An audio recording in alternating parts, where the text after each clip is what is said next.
सुबुंनि जि बाना बे बानाखौ जों दिनै नुदों आरो बे बाना बे साइक्लन जों टुइस्टार होन सुनामि होन बे सुनामिखौ दिनै खुनु मोनसे गोहो गैया जे दिनै बेखौ फेजेननो हानाय गोहोआ दिनै रावबो गैया आरो बेखायनो बे बानायानो जोंखौ दिनै जोंनि गेजेराव सोलायनाय मोनसे लाबोनो थांगासिनो दङ गोदान सरकार मोनसे लाबोनो थांगासिनो दङ आरो बे बानाखौ नैबे समाव जोंखौ फेजेननो हानाय दिनै रावबो गैया बे बाथ्राखौ जों दिनै मिथिखाबाय रायजो राजा नोंथांमोन आं दिनै 40टा जिल्लायाव बेरायदों 40टा समस्तियाव बेरायदों आरो 40टा समस्तियाव बेरायनानै दिनै बेखौनो नुदों जों हाग्रामा महिलार बिथांमोननि बुंनाय नङा যে আমি 40টাৰ ভিতৰত 40টাতে জিকিম আমি নকওঁ ইউপিপিএল দলে আজি কৈছে তেখেতসকলে দেখিছে আইটিএছএলৰ ৰিপৰ্টো লৈছে আমি সকলোৱে জানো ছ'চিয়েল মিডিয়াটো পাইছে টেলিভিছনৰ স্ক্ৰীণত পঢ়িছে বাতৰি কাকততো পঢ়িছে আৰু সকলোৱে গম পাইছে বৈবদনী মিथिবাই যে ইউপিপিএল দিनै 29টা নহ'বা 30টা সিট লানাनै দিनै गोदान सरकार मोनसे दान थांगासिनो रायजो राजा नोंथांमोन आरो बेखौ दिनै रावबो होबथानो हाला बेखौ जोंहा दिनै नुखानाय दिनै रोखा जाबाय नोंथांमोननि नैबे 14 नम्बर चिरांदुवार नैबे समस्तियाबो दिनै जों मिथिगौ बहाय कोनो मोनसे गोहो फैब्लाबो बे बुहुमनि बे बांग्रिं फै बे टुइस्टार फै बे सुनामि फै बहाय दैबाना फै रावबो जोंखौ फेजेननो हानाय नंला मानोना जों मिथिखाबाय रन्जित बसुमतारीनि नामाव जोंना बिदा गेदेर फेरेंगानि नामाव दिनै नोंथांमोननि नैबे समस्तियाव 30,000निबो बारा भटखौ जों लक मारिनानै दोनखाबाय ताला मारिनानै दोनखाबाय रायजो राजा नोंथांमोन बेखौ रावबो जों सुफुंनो हाला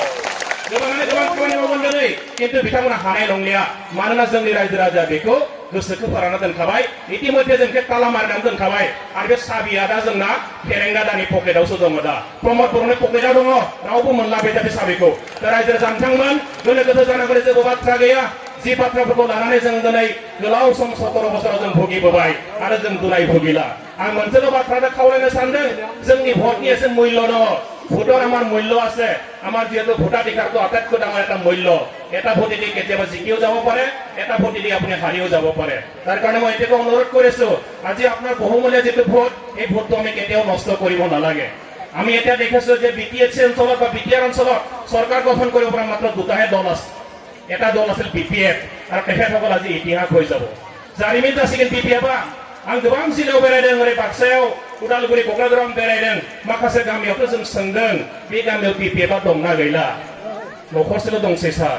न'खरसेनिबो जोंना बिमा बिफायाल' नांगोलाव होसिगोन गथ'फ्रा जोंनि इउपिपिएलआव होसिगोन होमबा आं बुंदों बे न'खरसेल' दङब्ला न'खरनैल' दंसैब्ला न'खरथामल' दंसैब्ला बिसोरखौ दोनदो मानोना जोलैनोबो नांगोन ना जोंनो नङा होमबा जोलैनो नांगोन गाबोन समफोरबा इउपिपिएलआ मोजां मावो ना मावा रन्जित बसुमतारी 5 बोसोर बुंनाय बायदि मावगोन ना मावा मावाबाथ' नांगोलखौ नागिरफिननांगोन जों नङा दा बेखायनो जोलैनोबो दोननांसिगोन जों माखासेखौ फैबाबो लाजोबनो हानाय नंला रायजो राजा नोंथांमोन बेबादि अबस्था दा 2 नम्बर मोनसे खोथा जों बुंबाय थादोंना रन्जित बसुमतारी बिथाङाबो बुंदों प्रमद बर'बो बुंनाय खोनादों आं मैया गोविन्द बसुमतारीखौ बुंनाय खोनादों आं কোনোবাই যদি ইউপিপিএল দলত যোগদান কৰিব বিচাৰিছে অতি শীঘ্ৰে আহক নহলে অহাকালি পৰহি আমি ইউপিপিএলৰ পৰা আনুষ্ঠানিকভাৱে ঘোষণা কৰি দিম ইউপিপিএল দলত আৰু খালী পদ নাই ভেকেন্সি পদ নাই তেতিয়া কিন্তু আপোনালোকে আমাক নুদুখিব खाली पद थानाय नंला लांदां जायगा थानाय नंला बै समाव जयेन जानो लुबैब्ला नोंथां मोननाय नंला दा बेखायनो सोरबा साफा सानै दंबावोब्ला दिनैनो हाबखाजोबदो नामा गाबोन समफोर सिट खालि थानाय नंला बै समाव खिन्थु रन्जित बसुमतारीखौ दुखिना नोंथांमोना नंगौना रायजो राजाफोर दा बेखायनो गोनो गोथो जानांगौनि जेबो बाथ्रा गैया गोदान सरकारा जे फैसिगोन बे रोखा जाबाय खुनु मोनसे गोहोआ होबथानो हाला दा बर'ल' नङा दा बर'जों दिनै लोब लोब मानसिफ्रा दिनै फैदों मानो फैदों प्रमद बर'खौ दिनै नायदों इउपिपिएल दलखौ दिनै नायदों बिनि नीति आदर्शखौ नायदों एक्सन प्लानफोरखौ नायदों मेनिफेस्ट'खौ नायदों बिथांमोननि मास्टार प्लानखौ नायदों डिजाइनखौ नायदों मा दं बे इउपिपिएलआव जिथुनाखि बिपिएफआव गैयामोन दिनै बे गोदान बुस्थुखौ बेयाव नुनानै दिनै बयबो आकृष्ट जादों प्रमद बर' डाঙৰীয়া केवल বড়োসকলৰ নেতা নহয় তেখেত অসমৰ নেতা তেখেত কেৱল বড়োসকলৰ নেতা নহয় তেখেত বড়োসকলৰ নেতা অসমৰ নেতা উত্তৰ পূৰ্বাঞ্চলৰ তেখেত নেতা ভাৰতৰ এজন নেতা আৰু আন্তঃৰাষ্ট্ৰীয় পৰ্যায়ৰ এজন নেতা গতিকে প্ৰমদ বড়োৰ হাতটো শক্তিশালী কৰাৰ আমাৰ সকলোৰে দায়িত্ব আছে কেৱল বড়োসকলৰ দায়িত্ব নহয় তেখেতৰ নিচিনা এজন নেতাক যদি আমি দায়িত্ব দিব নোৱাৰো তেখেতক যদি সুবিধা কৰি নিদিওঁ অহা আপুনি চাব যে অহা 50 বছৰত আপোনালোকে আমি ভুগিব লাগিব কিয়নো তেখেতৰ নিচিনা নেতৃত্ব দিব পৰা আগশাৰীৰ পৰা একদম সন্মুখৰ পৰা নেতৃত্ব দিব পৰা ব্যক্তি আমি উত্তৰ পূৰ্বাঞ্চলৰ অসমত আমি বহুত কম দেখিছো গতিকে তেখেতক সুবিধা দিব লাগিব যদি প্ৰমদ বড়োৱা যদি বড়োনেলো নঙা बियो दिनै आसामनिबो लिडार भारतनिबो लिडार उत्तर पूर्वांचलनि सा सानजा भारतनिबो सासे लिडार आरो बिथांखौ दिनै जों सुबिदा होनांगोन बिथांनि आखाइखौ जों मजबुत खालामनांगोन बिथांनो गोहो होनांगोन जों दिनै दा बेखायनो दिनै प्रमद बर'नि मोननै समस्थियाव बिथाङा दिनै गेलेदों गयबारियावबो देरहानाय रोखा जानानै थाबाय कक्लाबारियाव देरहानाय रोखा जानानै थाबाय बेजोंनो लोगोसे 30तासो सिटआव दिनै इउपिपिएलआ दिनै देरहानानै सरकारजों दानो थांगासिनो दं जों दिनै बेखौ बयबो मिथिखाबाय दा गुबुना दिनै मा खालामदों जों नुगासिनो दङ बेराफारसेथिं हाग्रामा महिला बिथां देखायगासिनो दङ आन्दोलननि हाबाफारि लानानै जे जों गियाखै रायजोआ जों दङ जोंबो इलेक्सनखौ गिया भटखौ गिया गतिके जोङो दिनै इलेक्सनखौ सायाव बिबाय थादों बिथांमोना खिन्थु सिंनि खोथाखौबो जों मिथिगौ ना ओरै मुख्यमन्त्रिनाव थांदों हिमन्त बिश्वनाव थांदों अमित शाह मोननाव थांदों जे जेरैखिजाया नोंथांमोना इलेक्सनखौ फाथिथ'नो नाङा नैबे समाव फाथिबा जोंहा जारला जागोन गभर्नमेन्टजों जों सोदोंना नोंथांमोनदों गतिके इलेक्सन फाथिनो नाङा सिङाव बादा होगासिनो दङ नाङा होननानै सायाव देखायगासिनो रायजोखौ इलेक्सनखौ जों गिया होननानै बेबादि मोननै जागासिनो दं रायजो राजा नोंथांमोन नाथाय बिथांमोनजों दिनै नेचाराबो गैला मिथिंगायाबो गैया এতিয়া বিপিএফ দলৰ লগত প্ৰকৃতিও তেখেতসকলৰ লগত নাই আল্লাহও নাই তেখেতসকলৰ লগত ঈশ্বৰো নাই ভগৱান গডো তেখেতসকলৰ নাই এতিয়া কিয় নাই বুলি মই কৈছো তেখেতসকলক এতিয়া প্ৰকৃতিও বেয়া পোৱা হৈছে বহুত যুঁজিলে তেখেতসকলে যে বিটিআৰ চুক্তিটো যে স্বাক্ষৰ হ'ব নালাগে হাগ্ৰামা মহলে তেখেত ডাঙৰীয়াই কিমানবাৰ বাধা দিছিলে তেখেতসকলে কিন্তু বিটিআৰ চুক্তি হৈ গ'ল কিয়নো ভগৱান আমাৰ লগত আছে প্ৰকৃতি আমাৰ লগত আছে সমস্যা আমাৰ লগত আছে ৰাইজ আমাৰ লগত আছে আৰু সেইটো কাৰণে আমি ইয়াত বিজয়ী হৈছো এক নম্বৰ আমি তাকো জয়ী হৈছো তাৰপিছত আপোনালোকে দেখিব ৰাজ্যপালৰ শাসনৰ সময়তো তেখেতসকলে বিভিন্ন পাকে প্ৰকাৰে তেখেতসকলে কি কৰিছিলে ৰাজ্যপালৰ শাসন হ'ব নালাগে বুলি কৈছিলে কিন্তু ৰাজ্যপালৰ শাসন হৈ গ'ল बिनि उनाव केस होबाय केसआवबो जेनबाय दिनै बिथांमोना दा जों बेखौ नुजोबदों नुनायनि कारना बेनो कारना जाबाय दिनै मिथिंगायाव बिथांमोनजों गैया दिनै जेरावबो जेनगासिनो दङ दा बिनि उनाव बुंबाय बिटिआरनि एकर्डआथ' बिटिआरआ सुक्तियानो जालांबाय सुक्ति जाखांनायनि उनाव दाना दफाफोरखौ मावफुंनो मोना होननायाव माने बिथाङा सानदोंमोन मा मावफुंना होबा प्रमद बर'नि इउपिपिएलआ देरहाजोबगोन दा मावफुङा होननाय लोगो लोगो जेननायनि लामायासो बिथाङा बांसिन रोखा जाबाय नङा होमबा उल्था जाजोबाखै होमबा दा दिनै भगबाना बिथांजों गैया नेचारा दिनै बिथांजों गैया गासिबो उल्था जाजोबदों दा दिनै जों नुबाय दा बेखाय बिथांजों दिनै रावबो गैया दा बेखायनो रायजो राजा नोंथांमोन गोनो गोथो जानांगौनि बाथ्रा गैया এতিয়াতো বিপিএফ দলৰ কাৰণে মানে হাগ্ৰামা মহলেৰ কাৰণে এতিয়া 4টা ডাঙৰ ভোট আছে 4টা गिदिर गिदिर माब्रै ভোট दङ ओमफ्राय बेखौ भोट होनो जों भोट एक नम्बर भोटआ मा दे प्रमद बर' जेरावबो प्रमद बर'खौ नुयो बियो उन्दुबाबो दुगैबाबो जाबाबो थाबायबाबो गारि सिङाव प्रमद बर'खौ नुयो मेल बिथिङाव फैबानो नुगोन नोंथांमोना 15 बोसोराव मा मावलांखो जेबो बुङा बियो 17 बोसोराव मा मावलांखो जेबो बुङा बियो आरो फैगौ 5 बोसोराव मा मावलांनो बेखौ बुङा बियो एकदम जागायनायनिफ्राय जोबजासे प्रमद बर'खौ रायनानै फोजोबो थारमाने मा प्रमद बर'नि भोटआ बेखौ होसोगासिनो दङ दा जेरावखि थाङा मानो उन्दुलाङा बियो दा मिनिनोबो हाया बियो दा मोजाङै जानो हाया बियो मोजाङै दुगैनो हाया बियो गारि सिङावबो माबा सौग्रावलाबायो बे नुबानो सायाखौ नुबानो ओइ प्रमदसो खोमा सानफ्लाङो थारमाने बे प्रमद बर'नि भोटआ बेखौ होसोगासिनो दं दा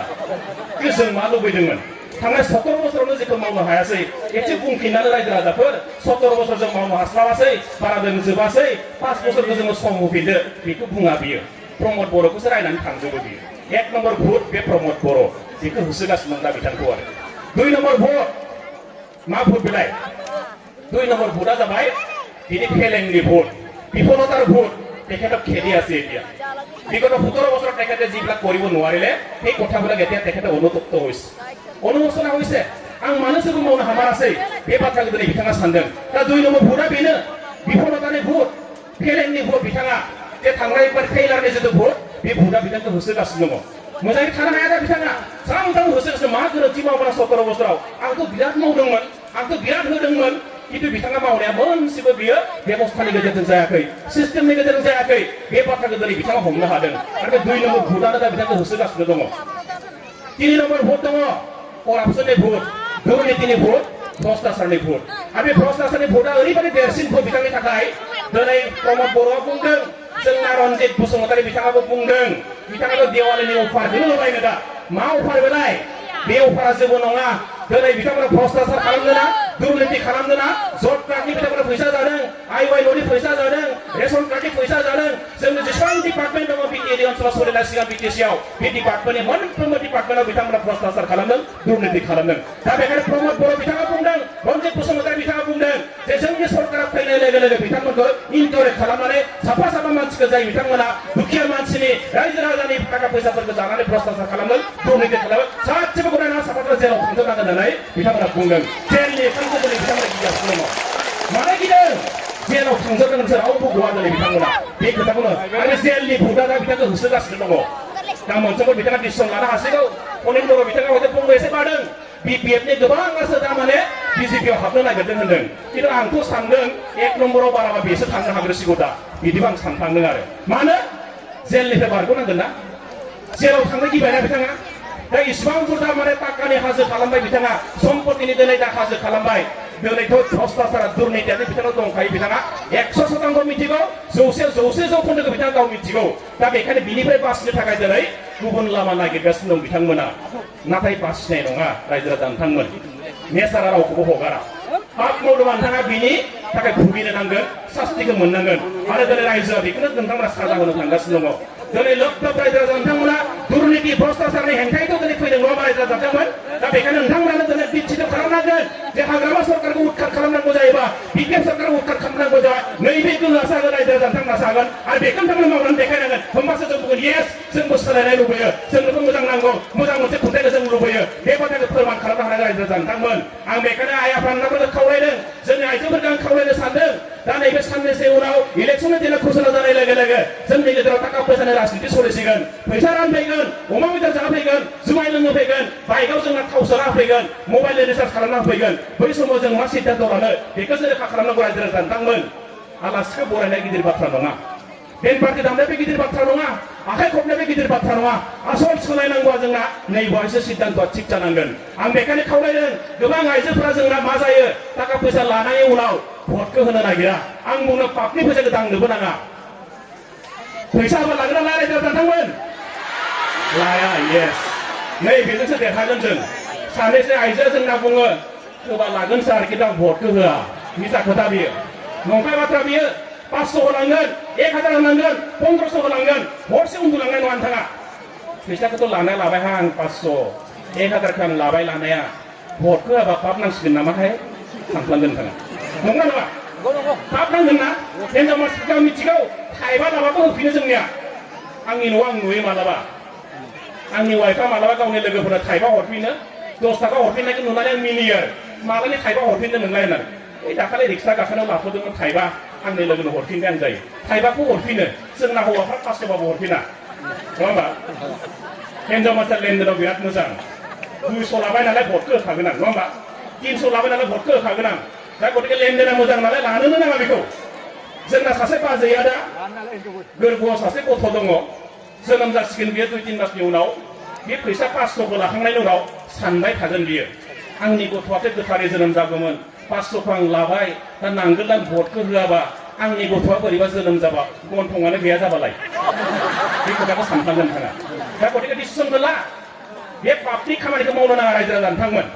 পাপৰ পইচা আমি কেতিয়াও চুব নালাগে এতিয়া পাপৰ কাৰণে আমাক ভাগিদাৰী কৰিবলৈ আহিব তেখেতসকলে বিতৰণ কৰিবলৈ আহিব আপোনালোকে টকা পইচা নুচুব পাপৰ পইচা আমি কেতিয়াও চুব নোৱাৰো গতিকে এটা সিদ্ধান্ত মই ললো আজিৰ পৰা মোৰ স্বামীয়ে কাক ভোট দিব মোৰ লগত কথা নাই মোৰ গিৰিয়েকজনে কাক ভোট দিব তাৰ লগত কথা নাই आंनि हौवायानो भटखौ होगोन आंनि न'नि बिगासोरखौ भटखौ होगोन बे खोथाखौ आइजोआ थिग जानो नाङा नोंथाङा सिन्ता खालामनो नाङा नोंथाङा मोनसे खोथाखौ डिसिसन ला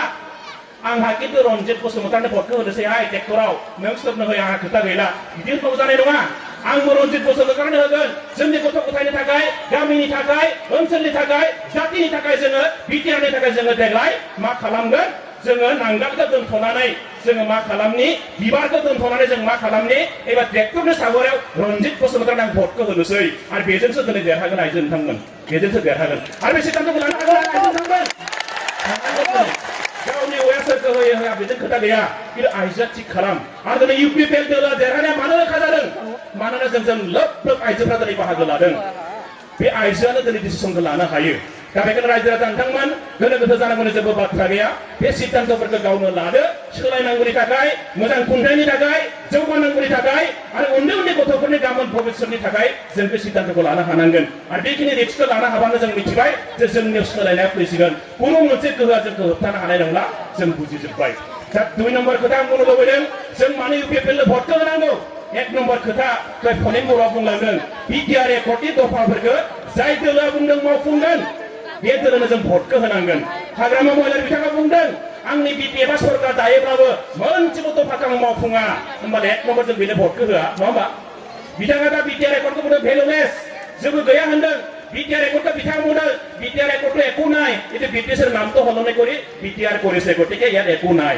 কিন্তু আপোনালোকক মই কৈছো এই বিটিআর চুক্তিখনে বড়ো শান্তি চুক্তিখনে কেৱল বড়োসকলৰ কাৰণে নহয় আমাৰ লগত বসবাস কৰা 34 লাখ জনসাধাৰণৰ কাৰণে ইয়াত সুখৰ এটা বাতাবৰণ এটা কৰিহে আনিব ইয়াৰ এটা ভাল এটা উন্নয়নৰ ব্যৱস্থা কৰি দিব আৰু ইয়াৰ দ্বাৰা মানে 32 লাখ 34 লাখ জনসাধাৰণ একেলগে লাভান্বিত হ'ব কেৱল বড়োসকলৰ লাভ নহ'ব আপোনালোকে জানি কেনেবা গম পাব মই নাজানো কোকৰাঝাৰত বড়োলেণ্ড ইউনিভাৰ্চিটি আছে শুনিবলৈ বিৰাট ভাল বড়োলেণ্ড ইউনিভাৰ্চিটি বড়োসকলৰ নহয় আমাৰ ছাত্ৰ ছাত্ৰী কিমান থাকে বড়ো ডিপাৰ্টমেণ্ট এটা আছে আৰু বাকি মানে 20% আমাৰ ছাত্ৰ ছাত্ৰী তাত থাকে তো বাকি ছাত্ৰ ছাত্ৰী কোন বাকি ছাত্ৰ ছাত্ৰীবিলাক বিভিন্ন জাতি জনগোষ্ঠী আমাৰ এই অঞ্চলত বসবাস কৰা তেখেতসকলৰ ছাত্ৰ ছাত্ৰীবিলাক ইয়াত পঢ়ে আমাৰ বিশেষ লাভ হোৱা নাই ইয়াৰ দ্বাৰা মানে বড়োসকলৰ লগতে আমাৰ লগত বসবাস কৰা আপোনালোকে সকলোৱে লাভান্বিত হৈ আছে ডিবি ইঞ্জিনিয়াৰিং কলেজ আছে এটা সেমিষ্টাৰত মাত্ৰ বড়ো ছাত্ৰ ছাত্ৰী কিমান থাকে 6 জন 7 জনহে থাকে গতিকে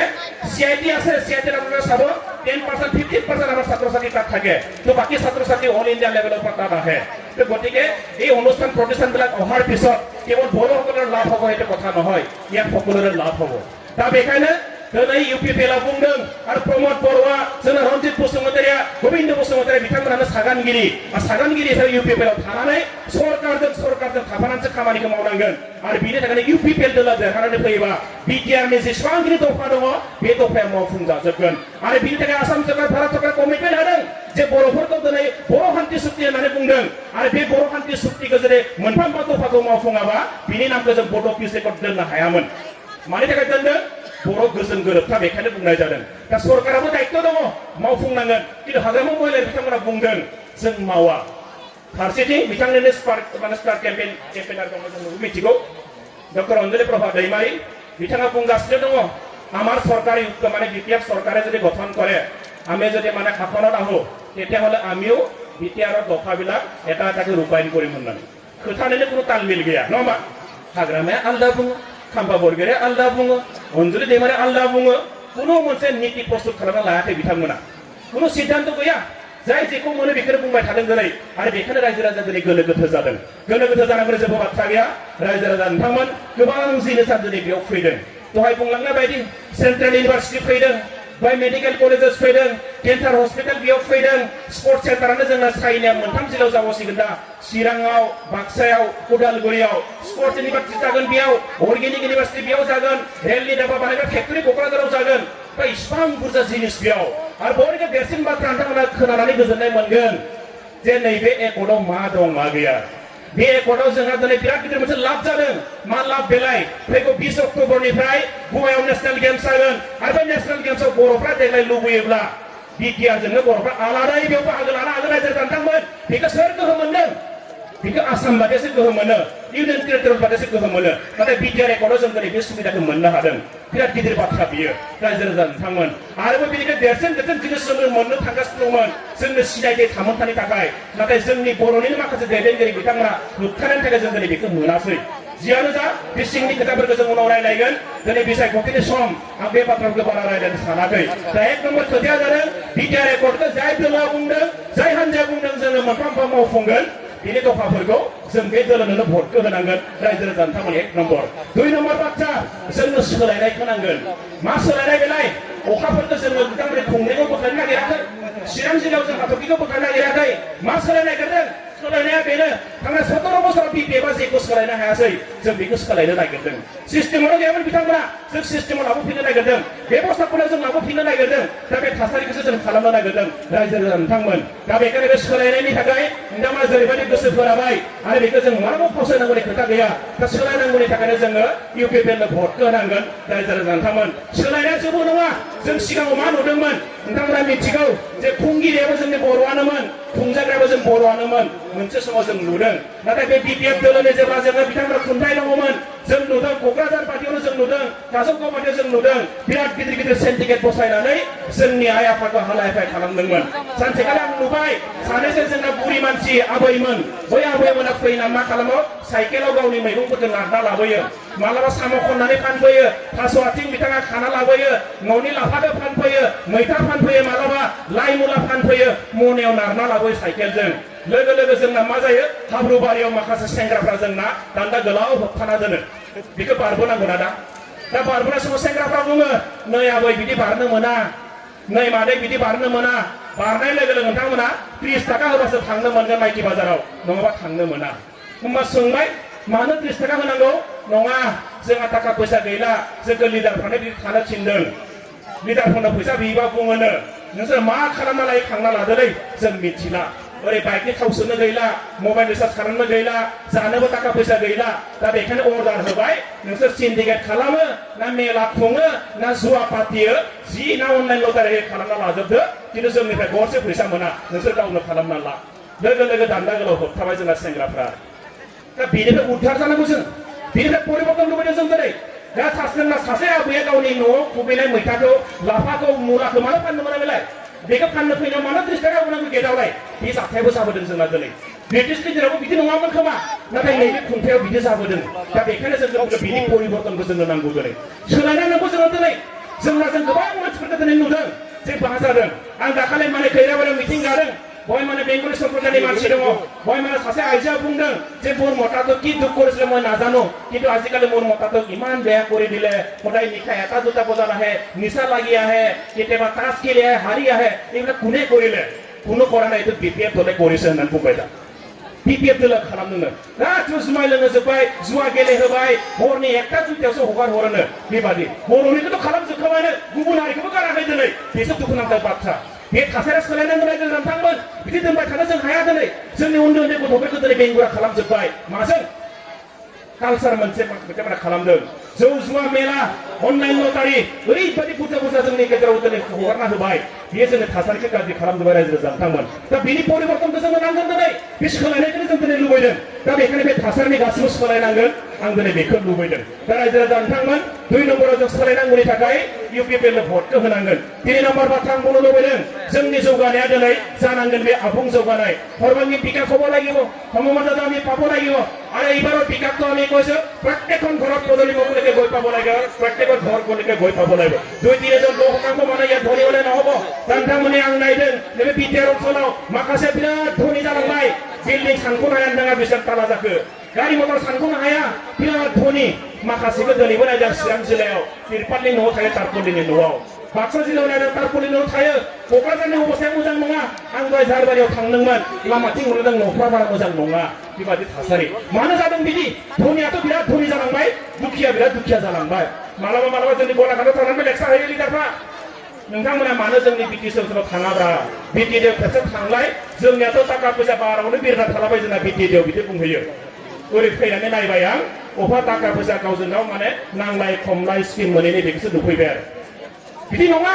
दिनै जों दिनै थाखाय बिथांमोना बिदि बुंहैयो जोंनियाव दा बेखायनो रायजो राजा नोंथांमोन उन्नयना जानांगोन डेभेलपमेन्टआ जानांगोन दिनै आं बेयाव नायदों दाखालि लकडाउन टाइमाव जों नायबाय जेब्लानोखि दहाय हिसाब खालामनाय जाबाय गोबां मानसिनि न'खराव दाबो जोंनिया रेसन कार्डआनो गैया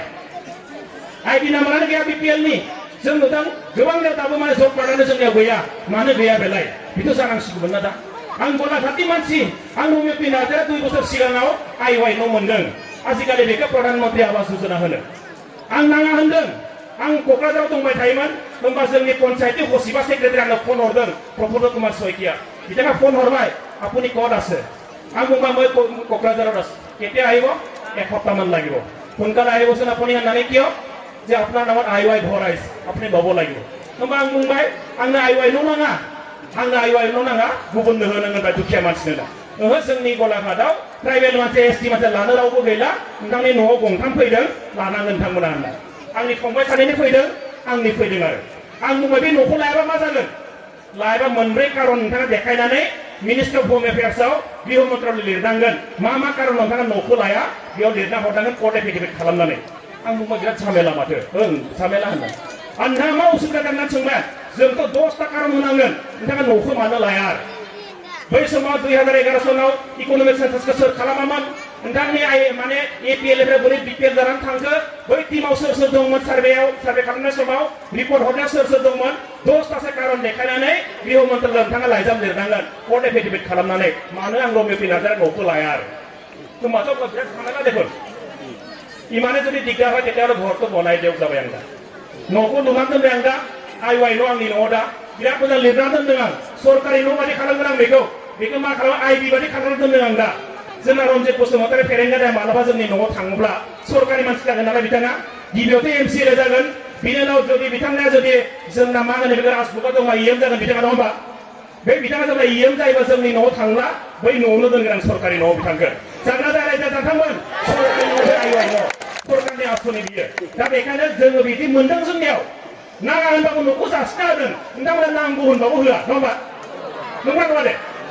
एखे सिस्टेम एखे देश नङा होमबा आंबो आसामाव थायो नोंथांमोनाबो आसामाव थायो आंबो भारताव थायो नोंथांमोनाबो भारताव थायो होमबा आं मोननो मानसिफोर मानो मोना नोंथांमोना मानो मोना मोनो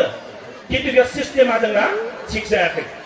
दिनाव 2 बोसोर सिगां आंनि न'आव उजाला गेस फैदों नाङा होनबाबो सिथ्लायाव गारनानै गालांबाय दानिया आंबो आंहा गेसानो दंखायो गंथाम मानि नाङा होननानै ओहो नोंथांनि नामाव फैदों सावलागि दासाव जों गालांबाय दै बेखौ मालायनो हैनो हाया नोंथांनि नामाव फैनाय प्रधान मन्त्रिनि उजाला गेस हासुनि गैया होमबा आंनि सिथ्लायाव दा गारनानै गालांबाय बेखौ दा उपाय गैया 4 बोसोर सिगां आंनि न'आव बिराद माने बे रिं अवेल मोनसे जावना गालांनो दैखर आरो रिंनि दैखर आरो आं नाङा होनदों जावना गालांबाय न'खरबा मानसिनि थाखाय आंनि न'आव जावना गालांबाय आरो दा पाब्लिक हेल्थ डिपार्टमेन्टनिफ्राय बेबादि अबस्था जोंनि गलाघाटआव ओरैबायदि न'खरसे मानसि गैया JJM दाथ' JJM होननाय मोनसे आसनि फैदों जल जीवन मिशन प्रत्येकनि न'आवबो दिनै दैनि कानेक्सन दङ दिनै मोनजोब्बाय जोंनि गामियाव सातखरान लायाखैमोन दैखौ दाखालि माने मोनसे सार्कुलार फैबाय मोनसे अर्डार फैबाय गंफ्रोमबो गामियाव जायफोर लायाखै 25 घरनि एबार कानेक्सन फैदों हरसेबो फैसा होनाङा दैखौ नोंथाङा बाहायनो दाफालाय बाहाय नोंथां न'आव दै मोनलोंनाय बायदि पाइपजों कानेक्सन खालामना गालांजोब्बाय जोंनि गलाघाटआव आरो बेबादियाव होमबा बेयावबो जागोन बियो मिशनाथ' एखेयानो मिशन JJMआ खिन्थु बेयाव मानो जायाखै जोंनाव मानो जादों मानोना बेयाव मावनो हायाखै जोंनि सिगांनि दैदेनगिरिफ्रा दा रायजो राजा नोंथांमोन जौगानाया बिदिसो फैनांगोन दिनै बुंदों प्रमद बर'आ এইবারে সরকারা বিয়ে রঞ্জিত বসুমতারি সরকার জানাই নङा ভুবনেশ্বর গয়ানি সরকার জানাই নङा হরেন্দ্র নাথनि সরকার জানাই नङा प्रमद बर'निबो সরকার जाया এইবারে সরকার सोरनि जागोन रायजो नोंथांमोन रायजोनि सरकार जागोन रायजोनि सरकार आरो रायजोनि सरकारखौ दिनै खालामथारगासिनो प्रमद बर'आ UPPLआ मानो रायजोनि सरकार मानोना एबार बुंदों VCDCनि इलेक्सन खालामगोन भिलेज काउन्सिलना आलादा जागोन टाउन काउन्सिलना आलादा जागोन डिस्ट्रिक्ट काउन्सिलना आलादा जागोन बे काउन्सिलफोरखौ दाना होजोबगोन आरो बेयाव 280 जोङो बेयाव नायदों बेयाव बे अनुच्छेदखौ बेयाव लाबोनाय जादों जे डाइरेक्ट फान्डिं बेयाव जागोन डाइरेक्ट माने फैसा डिसेन्ट्रेलाइज जागोन बिग एग्रिकालचार जागोन क्षमतानि रायजो राजानि खाथियाव क्षमताखौ हरजोबगोन बे प्रमद बर'नि सरकार जानाय नङा रन्जित बसुमतारी सरकार जानाय डाइरेक्ट साब पावाराव थांगोन गामियाव थांगोन भिलेज काउन्सिलाव टाउन काउन्सिलाव थांगोन डिस्ट्रिक्ट काउन्सिलाव थांगोन बे बाथ्राखौ जों मिथिगौ दा बेखायनो प्रमद बर' बिथाङा बुंदों এইবারে सरकारा खिन्थु रायजोनि सरकार जागोन होनदों बे रावनिबो बै लिडारफोरनि सरकार जानाय नङा जोंहा बेखायनो बुंदों VCDCनि चेयारमेननि खाथियाव पावारा बिराद जागोन जोंना रन्जित बसुमतारी आदा बिथाङा थांनानै चेयारमेन साहबखौसो खावलायगोन ओइ चेयारमेन साहब बै नोंथांनि गामिनि लामानि स्किमखौ आंनो होनांगोन दै बै आबादाव दै लांग्रा इरिगेसननि स्किमखौ आंनोबो मोननैसो दोनदै होननानै बिथाङा उल्था बिहैनांगोन मानो दे मानोना जोंना पावारा बांसिन एबार भिलेज काउन्सिलाव थांगोन आरो बेयाव आइजोनि खोथा मोनसे फैदों जे आइजो नोंथांमोनाबो दिनै बेयाव बाहागो लानो हागोन जोंना दिनै मेम्बारफ्रा बिराद बुरजाब्रा आइजोनि संख्याया बिराद बुरजाब्रा आइजोआनो जोंना साफा साफा चेयारपारसन बेयाव जागोन नोंथांमोनानो सभानेत्रि जागोन आरो जेसेबां नैबे ओनसोलखौ दैदेननो थाखाय VCDCखौ दैदेननो थाखाय आइजोआनो दैदेनगोन जोंनिया बे गोहोखौबो दिनै प्रमद बर'आ सानदों UPPLआ सानदों 33खौथ' मोनखागोन आरो नोंथाङा गोहो दङब्ला माव गोहो दङब्ला जैगता दङब्ला दैखता दङब्ला नोंथांमोननि गेजेरनिफ्रायनो आइजोफ्रानो जोंना बै सभानेत्रिखौबो लाहैनांगोन प्रेसिडेन्टफोरखौ जाहैनांगोन जों बेखौ बुंबाय थादों दिनै दा आइजोफोरखौबो जों बन्सित खालामनो नागिराखै आइजोफोरनि गोबां गोहोआ बेयाव फैगोन दा नैबे जौगानायनि बेलायाव प्रमद बर' बिथाङा आरो बुंदों आइजोफोरनि थाखाय एबार साब डिभिजन लेभेलाव आइजोफोरनि थाखाय जोंहा बिराद मोनसे माने बाजारनि नुनायनि खोथा बुंदों बाजारखौ मोनगोन आइजो नोंथांमोना बे बाजारनि बेबस्था फैगोन बेयाव माने मेनेजिं कमिटियानो आइजोआनो खालामगोन बेखौ आरो बेनि जेसेबां परिचालननि दायित्व बे आइजोफ्रा खालामजोबगोन जोंना बर' आइजोफोरखौ आं नायदों गोबां खामानि आखा फाखा सानैसो आइजोआ जोंना मैगं फानगोन सानैसोआ जोंना माने फार्मासि दखान होगोन सानैसोआ जोंना मा खालामगोन बेयाव बिउटिशियानाव बिराद मोजां बिउटि पार्लार होगोन सानैसोआ जोंना माने संनाय खुरनायाव बिराद मोजां फास्टफुडआव बिराद मोजां रेस्टुरेन्ट खुलिगोन सानैसो आइजोआ दख'ना दखान होगोन आर'नाइ दखान होगोन जोंना सानैसोआ मा खालामगोन बेयाव गिदिर गिदिर माने कस्मेटिक दखानफोर होगोन जोंनिया बे आइजोनिनो बाजार जागोन हौवाफोरनि बारा बेयाव बेबस्था थानाय नङा गासिबो आइजोआनो बेखौ खालामजोबनो हागोन बेबादि आं उदालगुरि बादि जिल्लायाव नायदों ओरै क'क्राझाराव माखासे ओनसोलाव नायदों जोंना माखासे आइजोफ्रा ओरैबायदि माखासे ड्रेस गानना लानानै गिदिर गिदिर सिखा लानानै आजिखालि अमाखौबो दानना फानो ब्रयलारखौबो दानना फायो लकेल दाउखौबो दाननानै फाननो गोरों बिदि आइजो दं जोंना बेसेबां मावगोन नङा होमबा आरो बे बिजनेसफ्रा दिनै जोंनि आखायाव थाजोबनांगोन आरो बेखायनो प्रमद बर' बिथाङा सानदों जे आइजोफोरनो जों सुबिदा होनांगोन गोबां आइजो बिमा जोंनिया बिमानिफ्राय बिबाजैफ्रा जोंना गुवाहाटियाव दाबो जुमायखौ लाङै लाङै जोङो ट्रेनाव फाननो गोनां जादों बे टेकाराव लाङै लाङै फाननो गोनां जादों मानो जादों मानोना थांनाय 17 बोसोराव जोंनि बर'निनो राजामोन बर'निनो मन्त्रिमोन खिन्थु बिथांमोना जोंनो जेबो खालामना होआसै दा बेखायनो रायजो राजा बिथांमोन बै खामानिखौ जों नायनांगोन थांनाय 1.5 बोसोरनि सिगाङाव आं सिमेन्ट सापरियाव थांदों जुनायाव मुरखुंसेलासिम आं थांदों आरो दा सासे आइजोआ उदालगुरियाव 6 बस्ता मैगं देखायना लादों बियो ओरैबादि अखा हादों उदालगुरि रेल स्टेसनाव थेवबाबो बे आइजोआ नारथो नारथो सोना लाबाय दानिया बिनि उनावथ' आङो नायबाय बे आइजोआ मा खालामनो नागिरदों होननानै गासैबो थिखांजोब्बाय दानिया बे रेलवे टयलेट थाया होमबा बे माने दोनजोब्बाय आरो बेयाव 6 बस्ता आरो मैगं बिनि उनाव दसे उनाव आं नायबाय बिराद माने बे बस्ता सायावनो थेन्थ'नानै दं आरो आं दांना नायबाय खर'आव बिराद गोजांनानै दं बे आइजोआ आरो बुरि मानसि होमबा आं सोंबाय आयं मामाखौ थांनो होननानै आं मुरखं सेलेकाव थांनाय जाबाय आरो मा लादों नों मैगं लादों आं बेखौ गाबोन फानजोबनानै आरो आं बिनिफ्राय ना गोरान लाना फैयो उदालगुरियाव फानफैयो टंलायाव फानफैयो होननानै होमबा आं सोंबाय बेखौ फानाबा सलिया नामा नोंना न'खरा होनना सलियाबाबो जाबाय आरो आंनि सासे फिसाजोआ इउनिभार्सिटियाव फरायो बेनो आंहा मास मोनसेयाव मालाबा आङो 3000 4000 हरनो गोनां जायो दा बेखायनो बे बेफारखौ आं मावोबा आंहा उपाय गैया आंनि हौवायाबो जुमाय फाग्ला होननानै गतिके उपाय गैया लोगो लोगो आं बेखौ मा खालामबाय आंनि एसि कम्पार्टमेन्टआव सोनानै 2 टायाराव फुथुना दोनबाय आं बेखौ दानाथ' बेयाव फुथुबाथ' बिराद गोजाननि एसि रुम गोबां गोजान थानानै दङ मा खालामबाय आं आंनि कम्बलखौ होनानै आं बेखौ फुथुना दोनबाय आं हरसे नायलांदों बे बुरिखौ दा बेबादि सासेल'सो बुरिखौ आं दिनै नुबाय बेबादिथ' हाजार हाजार जोंना बर' आइजोफ्रा बिदि खालामगासिनो दङ दा बिथांमोनखौ नायनो थाखाय जोंनि लिडारा मानो सम गैया दा प्रमद बर'आ दिनै बेखायनो बुंदों जों मानो खालामनो हाया आइजोफोरनि थाखाय जोंथ' खालामनो हायोना आरो बे डिजाइना दिनै प्रमद बर'आ फैदों आइजोफोरनि बाजारखौ जों आइजोफोरजोंनो परिचालना खालामनो हानाय बे बेबस्था खालामगोन बिथाङा बुंदों दा 3 नम्बर बाथ्रा जोंना सेल्फ हेल्प ग्रुपखौ लानानै जोंना बिराद राजनिति सलिदों सिगाङाव जों बयबो मिथिगौ दा बेखायनो सेल्फ हेल्प ग्रुपखौ लानानै जोंना प्रमद बर' बिथाङा बुंदों जे भारत सरकारनिफ्राय जिखिनि थाखा फैयो एनआरएलएम आसनिनिफ्राय बे फैसाफोरखौ 75,000खौ साफ्रोमबो मोनफ्रोमबो सेल्फ हेल्प ग्रुपआ मोनजोबगोन होननानै प्रमद बर' बिथाङा बुंदों जाथिबो बंचित जानाय नङा दा बेखौ लानानै जोंना आइजोफ्रा न'खर खुंनायजों लोगोसे गावनि जि खामानि मावनाय स्किल आपडेट बेखौबो जानांगोन आखा फाखा जानांगोन आरो न'खरखौ खुंनो हानायनि गासिबो जैगथाखौ मोननांगोन बै थाखाखिनिखौ बाहायनायनि गेजेरजों दा बेखिनि बाथ्राखौ प्रमद बर' बिथाङा बुंदों दा आइजो नोंथांमोन बारा गोनो गोथो जानांगौनि जेबो बाथ्रा गैया रायजो राजा नोंथांमोन डेभेलपमेन्टआ बेयाव फैगोन बिराद गिदिर गिदिर जेंना बिदि नङा आं दिनै दा फैदों ओरै नोंथांमोननि मेल बेयाव गानो फैनायाव आङो नायबाय जे जारबारिनिफ्राय बैसिम थिगानो दङमोन लामाया जोंना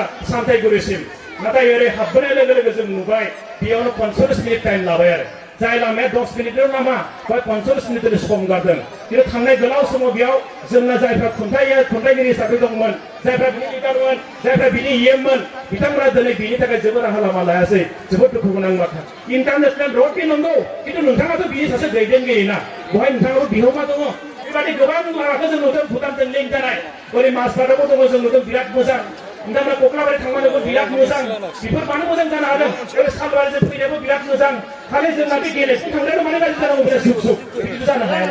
बेनि थाखाय नोंथाङा मानो लिडारगिरि खालामबाय थादों दा बेखौ मावफुंनानै बिबान नोंथांनो दंमोन खिन्थु दिनै मानो मावफुंनो हायाखै जों बे बिराद माने जोंहा दुखु गोनां मोनसे बाथ्रा बियो दा रायजो राजा नोंथांमोन उन्नयना जानांगोन डेभेलपमेन्टआ जानांगोन आरो बिनि थाखाय इउपिएफएलनो भटखौ होनांगोन आं बेखौ खावलायबाय दा 4 नम्बर बाथ्रा आं बुंनो लुबैदों दा बेनो जाबाय जे जोंनि गेजेराव आं दिनै बेखौनो बुंनो लुबैदों आत्ममर्यादा आत्मसन्मानखौ लानानै थांनो हानायनि जे मोनसे गोहो बै गोहोखौ जों नागिरनांगोन जोंनो थाखा फैसा गिदिर बाथ्रा नङा जोंना गिदिर बाथ्राया जादों आंनि हा हुनि मोन्थायखौ लानानै आंनि दिनै रावखौ लानानै हारिमुखौ लानानै आंनि गथ' गथायखौ सुबुंजों दानानै आं थांना थानो सानदों बै थासारिखौसो जों दानो हानांगोन आरो बेखौनो जोंनो दिनै नांगोन आरो बे दिनै बिराद गिदिर बाथ्रा दा बेखायनो रायजो राजा नोंथांमोन आरो बिनि थाखायनो प्रमद बर' बिथाङा बुंदों जों मोजां मोनसे खुंथाय दानो नागिरदों दा जों आरो जोंनि नेताफोरखौ नागिरबाय थाया दा बिथाङा बुंदों इउपिपिएल दला सरकार दानाय लोगो लोगो जों नोंथांमोननि खाथियावनो फैगोन गावनो जों नोंथांमोननि खाथियाव साफैगोन बे बाथ्राखौ दिनै बुंदों जोंहा रन्जित बसुमतारी देरहाना थांनाय लोगो लोगो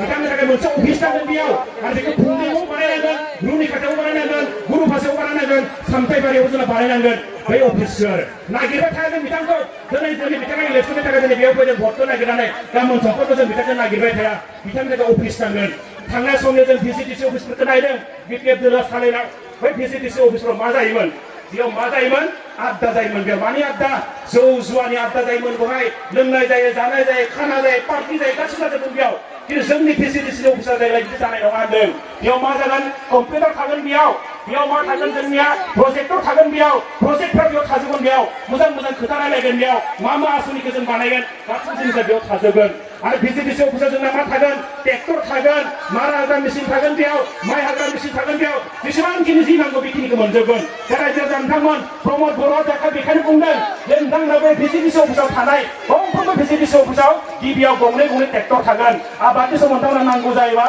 खम फैसा होनानै लांनो हागोन थावखौ सोनानै नोंथांमोना बाहायनो हागोन बे बेबस्थाखौ दिनै खालामनो नागिरदों बेबादिनो माइ हाग्रा मेसिनबो थागोन मारा हाग्रा मेसिनबो बेयाव थागोन आरो जेसेखिनि सुबिदाखौ होनो हायो बेखिनि आसनिखौ प्रस्तुत खालामनाय जादों दा रायजो राजा नोंथांमोन बेखायनो गोदो गोदो जानांगौ जेबो बाथ्रा गैया इ गभर्नेन्सआ बेयाव जागोन माखासे एप्स खुलिनानै होनाय जागोन नोंथांमोननि जेंनाखौ मावफुंनो थाखाय जेंनाखौ सुस्रांनांगौनि थाखाय बेयाव माखासे एप्स हरनाय जागोन आरो बै समाव बे जेंनाफ्रा डाइरेक्ट माने बे सेक्रेटारियाव थांगोन आरो लोगो लोगो बे 1.5 दिननि गेजेराव 36 घन्टानि गेजेराव बियो कम्पिउटार जाजोबगोन बियो आरो मोनफा जनगोष्ठीनि थाखाय जे जेंना बै जेंनाफोरखौ सुस्रांनानै बेयाव लामा जागोন এই সময়ত মই এটাকে ক'বলৈ বিচাৰিছো যে প্ৰমোদ বড়ো ডাঙৰীয়াই কিছুমান কথা চিন্তা কৰি ৰাখিছে ইউপিপিএল দলে যেতিয়া চৰকাৰত আহিব চৰকাৰত অহাৰ লগে লগে তেখেতে এষাৰ কথা কৈছে যে তেখেতে যোৱাকালিও মই আলোচনা কৰিছো কমিউনিটি হেপিনেছ এটা ডিপাৰ্টমেণ্ট ইয়াত থাকিব কমিউনিটি হেপিনেছ ৰিচাৰ্চ এটা ডিপাৰ্টমেণ্ট ইয়াত থাকিব যে এই বিটিআৰ অঞ্চলত কোন জাতি জনগোষ্ঠী মানে তেখেতসকলৰ কি সমস্যা আছে সেই সমস্যাবিলাক চিনাক্তকৰণ কৰাৰ কাৰণে উদ্ভাৱন কৰাৰ কাৰণে ৰিকগনাইজ কৰাৰ কাৰণে এটা ডিপাৰ্টমেণ্ট থাকিব আৰু সেইটো কমিউনিটি হেপিনেছ এটা ডিপাৰ্টমেণ্ট বুলি কোৱা হৈছে সেই ডিপাৰ্টমেণ্ট থাকিব এটা সমাজ কল্যাণ বিভাগৰ অধীনত এটা ডিপাৰ্টমেণ্ট এইটো হ'ব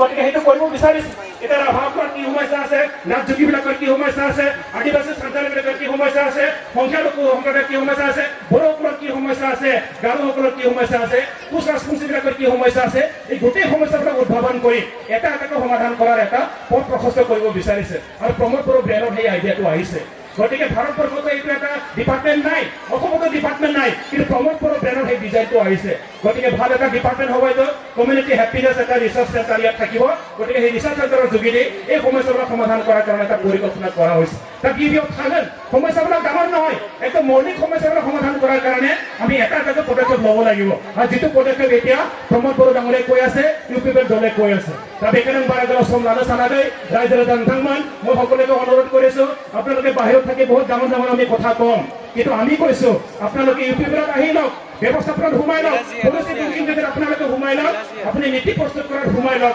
তাৰপিছত আপুনি নিজৰ জনগোষ্ঠীৰ কাৰণে আপোনাৰ কি কৰিবলগীয়া আছে আপুনি সেইটো কৰক অঞ্চলটোৰ কাৰণে কি কৰিবলগীয়া আছে আপুনি কৰক জাতিটোৰ কাৰণে কি কৰিবলগীয়া আছে আপোনাৰ সেইটো কৰক আপুনি আমি সেইটোকে কৈছো কিন্তু বাহিৰত থাকি আমি বহুত ডাঙৰ কথা ক'ব পাৰো সেইটো কাৰণে আপুনি পলিচি মেকিং বডিত সোমাই যাওক নীতি প্ৰস্তুত কৰাত আপুনি সোমাই যাওক আঁচনি প্ৰস্তুত কৰাত আপুনি সোমাই যাওক সকলোকে আদৰণি জনাইছে ইউপিপিএল দলে আপোনালোকে আহক সহযোগ কৰক আৰু এইবাৰ আমি কৈছো ইউপিপিএল দলে আমি দাবী কৰি ল'ব বিচাৰিছো আপোনালোকক এইকাৰণে দাবী কৰি ল'ব বিচাৰিছো এতিয়া চৰকাৰ গঠন কৰিব পৰা মাত্ৰ এটাহে দল আছে আৰু সেইটো দলটো হৈছে ইউপিপিএল বাকী দলে চৰকাৰ গঠন কৰিব নোৱাৰে বিজেপিও নোৱাৰে জিএছপিও নোৱাৰে বিপিএফ নোৱাৰে বুলি চাৰেণ্ডাৰ কৰিলে গতিকে একমাত্ৰ বিকল্প এটা ৰাজনৈতিক দল আছে সেই দলটো হৈছে ইউপিপিএল দল আৰু ইউপিপিএলক আপোনালোকৰ বহুমূলীয়া পদ্ধতি জয়যুক্ত কৰক আৰু আপোনালোকৰ ব্যৱস্থা মতে আপোনাৰ মতে সকলোখিনি কৰি লোৱাৰ সুযোগ এটা পাইছো আৰু সুযোগটোৰ কাৰণে আমিও দাবী কৰিছো আপোনালোকে এইবাৰ 5 বছৰৰ কাৰণে ইউপিপিএল দলক জয়যুক্ত কৰক আৰু এই জয়যুক্ত কাৰো নহয় এই জয়যুক্ত হ'ব ৰাইজৰ জয়